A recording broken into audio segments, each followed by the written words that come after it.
Good evening, everyone. It's right at 5:30, so we're going to go ahead and get started. My name is Mindy Bunselmeyer. I'm the Executive Director for Illinois FFA Center and Executive Secretary for Illinois FFA. We are thrilled to have, by my count, 28 other friends on the phone call tonight. So really looking forward to sharing information with you about the year of section president and what those expectations look like. I'll let my colleague John introduce himself, and then he can dig right in on covering the calendar with all of you. Hi, everybody. My name is John Edgar. I'm the Assistant Director at the Illinois FA Center. So Mindy and I have worked together for 10 years with officer teams and excited to give a little bit of information about what that could look like if you're running for and get elected to section presidency. So first up, the big thing we want to cover tonight is reviewing the section president calendar of events. So if you have the agenda that Mindy shared, that calendar is linked, and a lot of information for the required quiz will come from this calendar. The things that we're going to be hitting tonight are state level events, but we also want to emphasize that serving as a section president means that your priority is section level events and programming as well.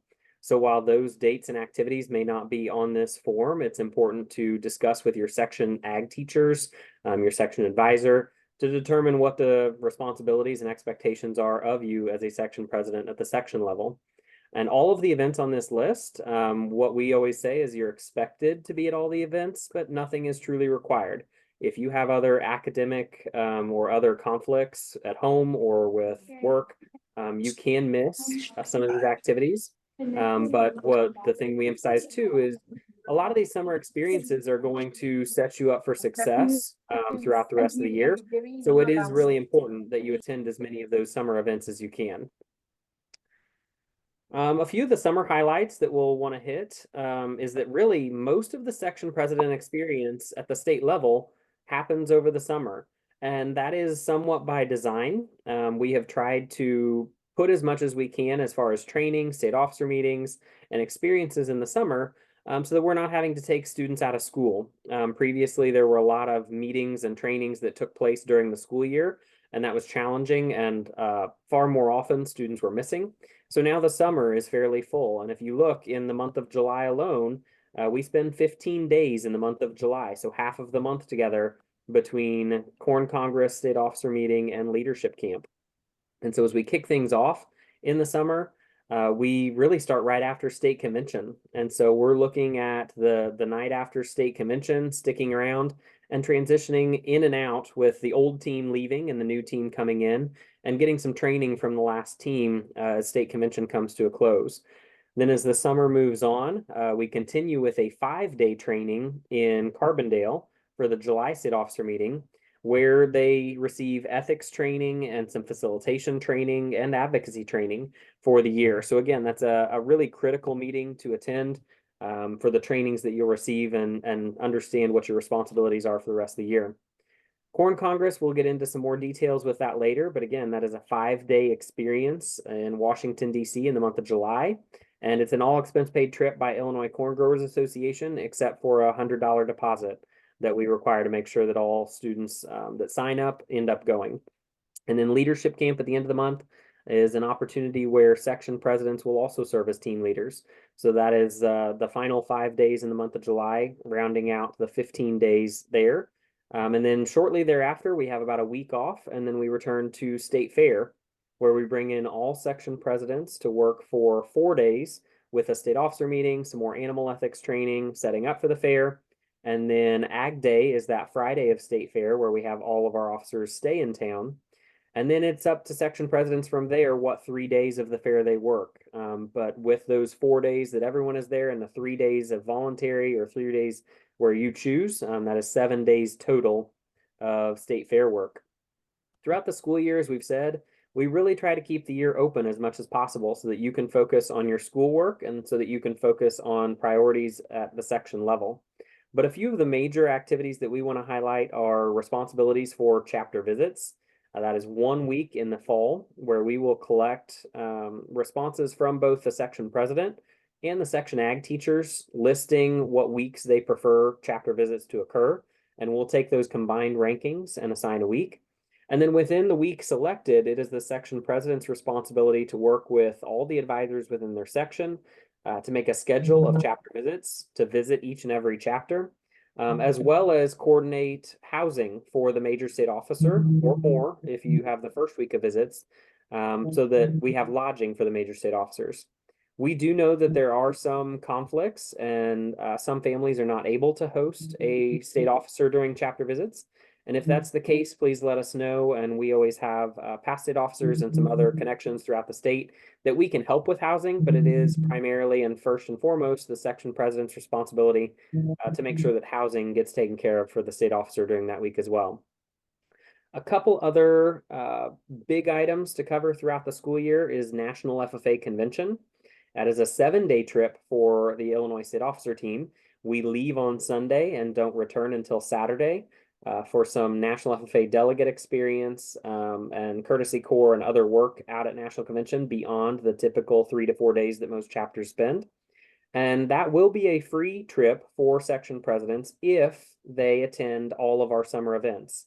If you're unable to attend certain summer events, then we do start charging for a portion of those National Convention costs. So the expectation is that you participate in everything, all the trainings and all the responsibilities of being a section president. And then this is kind of a reward trip that we take the whole team out to Indianapolis for National Convention. We also have a couple other responsibilities throughout the year where our officers are expected to be team leaders. I already mentioned leadership camp in the summer, but as our conferences grow, this is one of our fastest growing segments of FFA and where a lot of people are interested. So we have a great need for team leaders for events. So it is expected that every section president help with Build Conference. That's the Monday and Tuesday of Thanksgiving week for juniors and seniors. And then we also ask for section presidents to sign up for 3 other conferences, and that can be any ground zero or middle school conference for middle school students or freshmen and sophomores to help serve as team leaders at those events. And as we kind of wrap up the conversation about the number of events that are expected of section presidents, we just want to emphasize that we do have really high expectations of these student leaders. They represent Illinois FFA to students and members, to teachers, to state and national staff, to colleges and universities, to industry leaders, politicians, the general public. And so they really are the face of Illinois FFA, and we do hold them to high expectations as such. As we've gone through this calendar and started counting over the last couple of years, we realize and recognize that section presidents will spend over 61 days with us throughout their year of service, and that's only the events at the state level. So as a state officer team, we will spend 1 in 6 days together out of the upcoming year. And there are additional responsibilities beyond that that are required at the section level. So realize first and foremost that this is a great opportunity, and it will come with a lot of perks, but it is a large responsibility as well. And there are a lot of expectations that come with the job. And I will turn it over to Mindy to discuss some of the qualities of leaders and other expectations. So when we start talking about the qualities, obviously many of you, if you're interested in this, you've had a very successful FFA career, one that's very vibrant. And some of the things that we want to make sure we make clear when we talk to you about what we're looking for or what the state association should be looking for or what your sections should be looking for is team player. You're on a team of 30 and you're representing a state association, so teamwork is essential. As John indicated on the calendar, there's a lot of events and activities that we're asking you to attend, and so that means showing up, not just being there, but showing up in that space as a leader. And if you can't pull your weight and be fully invested, then running for section president is something you need to rethink, because there are those expectations and your teammates count on you to be there for that. So team player, teamwork, first and foremost. A self-starter. As section president, you will be creating the itinerary and schedule for chapter visits and for your leadership training school and for any other section events that you would host section-wide. Not necessarily the contest. The CDEs and LDEs are still ran by your ag teachers, but any of those section events that you have beyond chapter visits and leadership training school, you are doing. And so being self-motivated and a self-starter is very important to wanting to pursue the path of section president. You will not only be working with your fellow students and fellow FFA members, but as John indicated on the calendar, there are a lot of expectations that you'll be interacting with the general public. And so that means adults. We talked about interacting with politicos, our congressmen and senators. So working with adults is part of the experience as well. And so that needs to be something that you are able to and prepared to do as a future section president. And time management.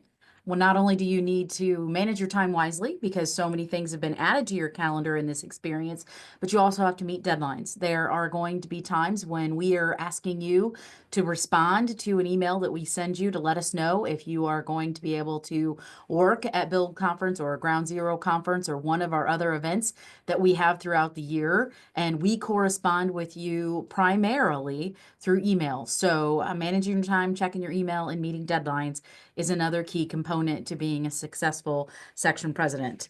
I will dive into a couple other things that are linked in the agenda that I shared with you.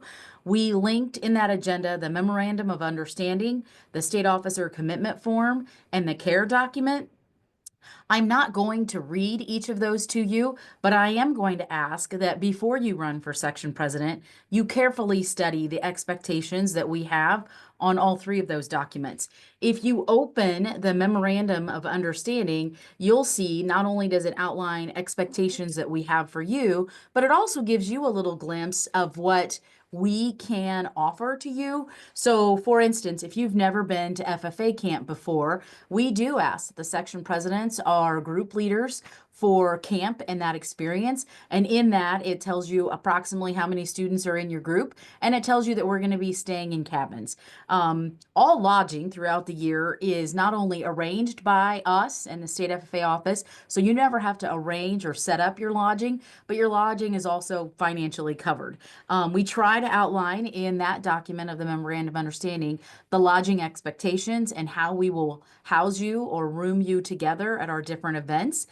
But that Memorandum of Understanding has all of those pieces of information there. And it's not only a document that you need to review and sign if you were to be elected, but also your parent or guardian, as well as your advisor. Back on the agenda, the commitment form should look familiar. Many sections mimic the statewide commitment form that we have for the state officer team, but this outlines our expectations, I would say, in very explicit detail. And when some of those expectations may not be met, then it's our steps at the state office that sometimes there are ramifications if those are not met, depending upon to the degree and the level and the knowledge and information that we have. But there are not only ramifications, but there's also corrective action. And so this is our state officer commitment form, again, signed by you, your parent, and your advisor. So please take time to review that.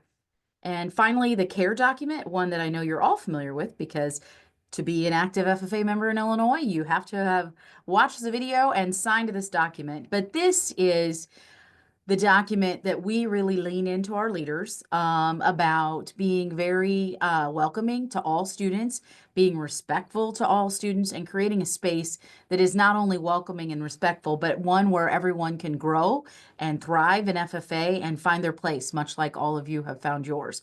So we also ask that you take a time to review that, and we will be asking that you sign that again this year, and FFA members are expected to sign that every year.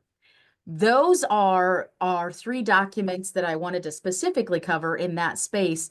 And at any time you have questions, you can type them in the chat or you can raise your hand or just unmute yourself and ask. John and I are happy to answer your questions, but that, what I would say, encompasses what not only what we expect in the qualities and characteristics of you as young leaders, but then our expectations in very written detail for you and your parents and your advisor to not only discuss, but then if you are elected, you'll sign and turn those in, and we collect them and keep them and have them with us throughout the year.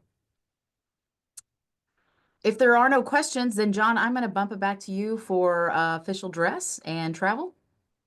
So as we discuss kind of the things that Illinois FFA through the Illinois Foundation FFA that provides all of the funding for these experiences will cover. One of the first and foremost is that we do cover the cost of a new official dress jacket, along with a scarf or a tie and another state degree pin. So it is expected that all section presidents already have their pants, their skirts, their white collared shirts, the other aspects of official dress, but we will cover a new jacket for part of the association team. And then if you open up the reimbursement form, the fleet management form document there, it discusses what things Illinois Foundation FFA via Illinois FFA will help cover. First and foremost, we do reimburse mileage at 55 cents a mile whenever we're asking section presidents to travel in a personal vehicle. So that's to or from a state officer meeting or to or from a meeting location. The main thing to note is that we do require for mileage reimbursement to be processed that section presidents follow carpool assignments because we do have a limited budget for mileage. It is important that we consolidate and only have a few vehicles coming to these meetings.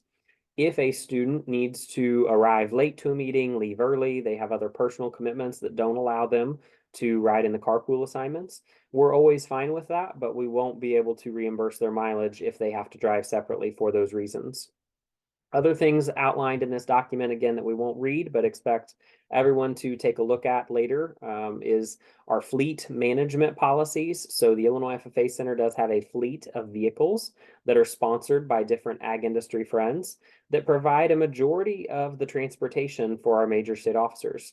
And the reason this is mainly relevant for section presidents is these are the vehicles that our state officers will be taking out on chapter visits.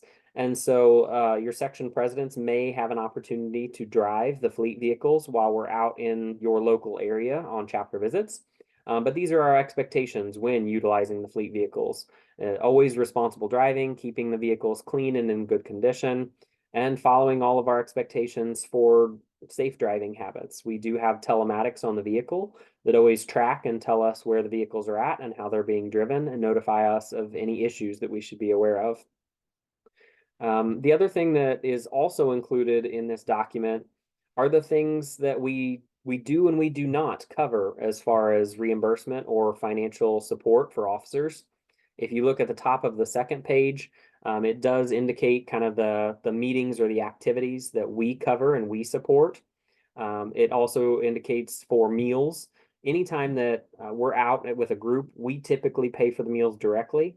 But if officers are traveling to or from a meeting over lunch hour or over dinner, we do also reimburse lunch at $16 a person or dinner for $19.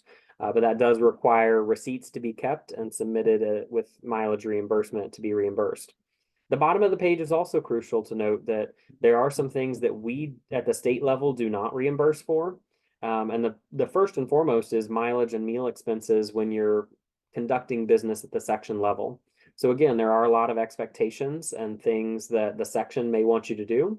And it's up to each section to determine what kind of financial support they'll provide for your travel and meal expenses attending those. And again, you can read the rest of the list. There are some other personal choice activities during their section president year that we don't reimburse for. But if at any point in time you're in doubt, you're always welcome to ask Mindy or I. My phone number and extension and email is listed at the bottom of this doc, and I know Mindy's contact information is listed in other docs as well. Great. Thank you, Mr. Edgar. A couple other things that we said we would also talk about today, and a lot of times these are questions that your parents will have, and that is about our trip to Washington, D.C. with Illinois Corn. We do all fly out together. So Corn Congress is technically from Monday through Thursday in July on the calendar that John already talked about. But we will have all of our section presidents carpool to Morris, Illinois. We stay overnight in Morris, and then we take a school bus to the airport in Chicago. It drops us off, and then we fly together to DC. Once we get to DC, our Illinois Corn friends meet us at the airport, and they have Metro cards for us, and we will take ourselves and our luggage on the Metro to the hotel. And then from there, we will Metro throughout the city for the next 4 days, going to different locations. Some of those locations, of course, include time at the Capitol, visiting with politicos and our friends with Illinois Corn, but we'll also have visits with the USDA, oftentimes the EPA, US Grains Council, John Deere, other lobbying agricultural organizations that are out in Washington, D.C. We will get a Monuments by Moonlight tour as well. And then we will all fly back together from D.C. back to Illinois to Morris. And then you'll have your driving assignments back home. And we will give you all of that information. We also require for that trip to DC a $100 deposit. And that really is to confirm that once you say you're going, that you do go. And that is a non-refundable. That does help us cover some of our expense that we have to take care of housing for that Sunday night. But the rest of the trip is covered, as Mr. Edgar indicated, by Illinois Corn. And we know that one, again, is one that your parents oftentimes have a lot of questions about. So if you have questions about the Corn Congress trip, please don't hesitate to let us know. The next thing I want to talk about is you will have some tasks to do at state convention. And those tasks include, we do this meeting, really not all of this meeting, but we do this meeting in person kind of all over again once we have all of our section presidents elected, with section presidents and their parents and advisors during state convention on that Wednesday afternoon. We'll announce the time of that when we get closer to the event, but because all of you most likely are there to be receiving your degree and your parents are there as well, we have an opportunity to meet in person with your parents and ask their questions and go over these documents. And a lot of times we collect these documents from you at that time. We also will have you be measured for your jackets when you come to that in-person meeting during state convention. And again, that's going to be on Wednesday. The time is still yet to be determined. We need to finesse our schedule. But you'll get measured for your jacket. You'll also report to the Farm Credit Newsroom, and they will take a headshot, and that headshot will be the one that we have on the website for you in the beginning of the summer at least, and we'll hopefully get another one once you have your new jacket shortly after that. So you'll also report backstage at after the last session, after the final session on Thursday. And, or actually during that session, first we have to install you. So you do have to report backstage during the final session, the fifth and final session on Thursday. And then after that session, we ask that you come to the front of the stage. We'll do a team photo, and then everyone gets changed. And believe it or not, it's one of your first responsibilities is to tear down and clean up state convention. So doesn't that sound like fun? Once elected, we will send you an email almost immediately. Once you fill out the form with all the information that we asked for, then we will send you an email and it'll give you all the details about what to wear for backstage cleanup and cleaning up convention and what to expect that Thursday night and Friday. But you do have jobs starting at state convention. There may be a few of you that will be asked to be the acting section president if you are from a section that has a candidate that's running for state office. We will also send you information and share that information with your current section president, who would also be a candidate. Acting section president responsibilities are just like the responsibilities of the current section presidents during the business session, both on Tuesday as well as on Thursday during elections. Don't want to get too far into that, but know that you could be asked to do that if you're from a section that has a candidate, and if so, we will be sending you more information about that. Those are your jobs and responsibilities at state convention, and that covers Corn Congress. I know we've opened it up for questions before, and I'm seeing has Mrs. Ulrich joined us today? See, yes, it looks like she's on now. Yes. Mrs. Ulrich, we are going to turn it over to you to talk about serving your section. So as you are elected and you take on the roles and responsibilities that have been shared with the state office for all of the wonderful and amazing opportunities that are going to be there as a section president. I'd like to remind you that the title of that office is section president. And the individuals who are in the section are looking up to you for leadership, and they are looking to see you represented at the events that your section is holding. So I would ask that as you consider this office and you consider the opportunities that are available at the state level, You remember that the people who are in your section, the advisors, your officer team, your constituents, for lack of a better term, because they are all those members that are looking to you for guidance and leadership, are really looking up to you, and they expect to see you at those events. As an advisor and a teacher, I fully realize that you have other things in your lives. You may have academic bowl, you may have sports, you may have other things that are important and of interest to you. And that's why your officer team is so valuable, to make sure that you have people that are representing. If you're not able to make it because you've got the big conference championship game that night, I don't expect you to miss your basketball game. I expect you to work with your teammates to make sure that your event is being covered. But if it's a practice night, please try to get to that CDE that's scheduled, that your section took the time to make sure that those students were going to be at, and you have the opportunity to be in front of them and find out the important things that are going on in your section that maybe you should be attending and maybe you should know about. One of the things that sorry, totally lost my train of thought. I was looking at all of you awesome young people who are looking at this opportunity, and then just poof, there went my thought. It's exciting to see so many of you on the call.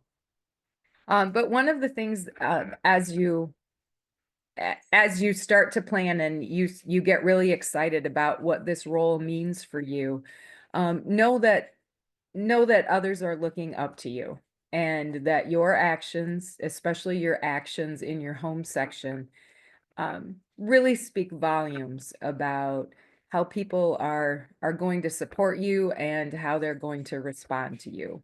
And as you lead your section, your other section presidents, both in your district and maybe near your district, are going to see that, and you can be a leader for them as well, in addition to the folks that are in your section. And from an advisor standpoint, we want to see you. You're important to us, and you're important to my students.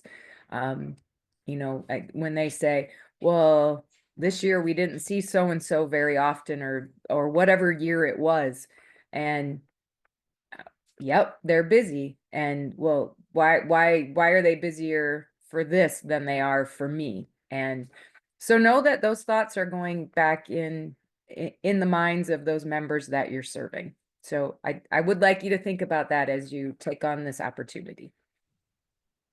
And I think Mrs. Ulrich summed it up very, very well. And we can't emphasize that enough. While what we have to offer at the state level over the summer, those opportunities are fun and exciting and engaging. We provide so much training to take you to the next level as leaders, but your number one priority is your section, and that has to shine through. So even some of those events that are taking place over summer, when they conflict with something that's going on at the section level, you just have to let us know that. And I know that Mr. Edgar already talked about, when he talked about the calendar, things are not required but expected.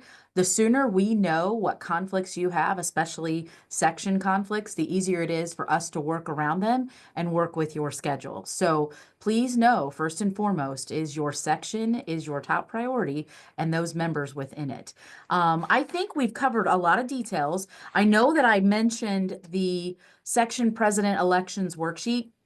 And again, that's the document that once you get elected, the current section president will ask you to fill out a Google form. I'm sharing that worksheet now in chat, and you can open that and look at that. But it is asking name, address, very common information, but it's also asking, does the current jacket you wear now fit you well? What size is that? That's going to help us make some of those decisions. It's also asking what size of vehicle you drive.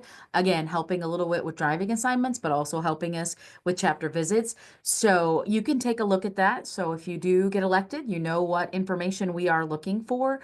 And again, your current section president at section elections will have this document, and we're asking that you fill that out as soon as they know election results. I know Mr. Edgar has some final comments that he would like to address. And then once that's done, I will share the link to the survey. The survey is also in the agenda, and I've shared the link to the agenda in the chat. But the survey is what we say, what we ask that every person who's interested in running for section president fill out. The survey is mandatory in order for you to run for section president. The deadline for completing that is prior to section elections. So as long as you've completed the survey before section elections, we share this document of who's completed it with all the section chairs so that they know, and then we know that you've completed it and that you've got the green light to run for section president. So again, I'll let Mr. Edgar make his closing remarks. We'll answer any questions you have, and then we will share the link to the section president survey. The only final details that we do want to share is that a big change that kind of occurs as you run for section president is that it becomes one of the first opportunities that you really start to do on your own without as much guidance or supervision from your advisor at the local level. Once you become section president, we start communicating with you directly, and your advisor doesn't always get the same communication you do, and you're expected to meet and follow deadlines and follow through on things without your local advisor supervising you in that experience. One of the ways we do this is that every section president is provided a work email, and in essence, that allows us to transfer files and emails from year to year to year for section presidents to have access to that Google Drive and those resources. But then that also provides you a direct link through a work email with our office, since some of your school emails do block outside communication. The other thing we do note, and is noted on that section president election worksheet, is that when we ask for an email address, we do ask for a personal email address on that form, not a school address, and not the section or the work address that we provide you. We do like to have a personal email address for a backup, but then that's also the method of communication that we use for after your term in as a section president, so that we can continue to correspond after you retire. Mindy and I really look forward to meeting many of you as you get elected and you come to state convention. Please know that we're pulled in a million different directions. So if we don't get too much time to meet you and get to know you there, we do have a lot of time and a lot of experiences over the summer that we really look forward to having with you and getting to know you then. Thank you, Mr. Edgar. Are there any questions? I haven't seen any questions popping up in the chat, but again, feel free to type those questions or raise your hand now. If you don't have questions now, you can certainly email myself or Mr. Edgar. We are happy to answer what questions you may have. But if you have questions now, please know that if you ask them now, there's likely someone else that's wondering the very same thing. So I will share the link to the survey. And again, I encourage you to do it tonight, because I would say that all of the information that we've shared tonight will be reflected in that survey. So while it's fresh on your mind, fresh in the brain, go ahead and fill that out. But advisors, I know that there are some advisors online because your students could not be. This webinar is being recorded, although I do probably need to ask Mr. Edgar to trim the beginning. I was fixing my hair and whatnot, primping. But we will share the link to tonight's webinar and the survey link in the listserv that goes out next Tuesday. So advisors, that information will be coming soon. Students, leaders who joined us tonight, thank you very much. We appreciate your dedication. I know you're gonna kill it on this survey because you were here, you were listening, and you were engaged. So we wish you the best of luck, and we look forward to working with you.